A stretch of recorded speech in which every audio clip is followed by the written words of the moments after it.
എന്റെ ബാഗ്, എന്റെ കൊട, എന്റെ ട്രൗസർ, എന്റെ ബനിയൻ, എന്റെ ടൈ, എന്റെ ബെൽറ്റ് ഓരോന്നിങ്ങനെ അനൗൺസ് ചെയ്യുമ്പോ അമ്മയെടുത്തോടുന്നു, അച്ഛനോടുത്തോടുന്നു, എല്ലാവരും കൊണ്ടുവരുന്നു. എല്ലാം കെട്ടിവിട്ടിട്ട് ബഹിരാകാശ യാത്രികനെ റോക്കറ്റിലേക്ക് കയറ്റുന്നത് പോലെ തള്ളിവിടുകയാണ്.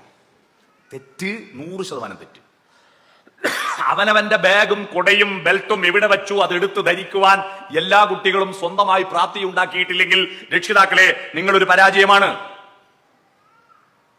അവനെ കൊണ്ട് ചെയ്യിക്കണ്ടേ? ഞാൻ കുടുംബശ്രീ മുഖാന്തരം ഒരു സർവേ നടത്തി. ആ സർവേ റിസൾട്ട് നിങ്ങളോട് പറയുമ്പോൾ ഒരു വിഭാഗത്തിന് എന്നോട് ദേഷ്യം വരും, ക്ഷമിക്കുക.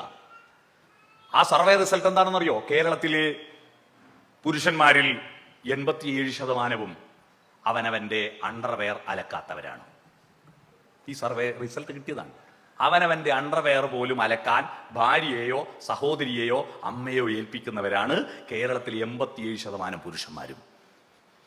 അതെങ്കിലും നമ്മുടെ മക്കളെ പഠിപ്പിക്കുക.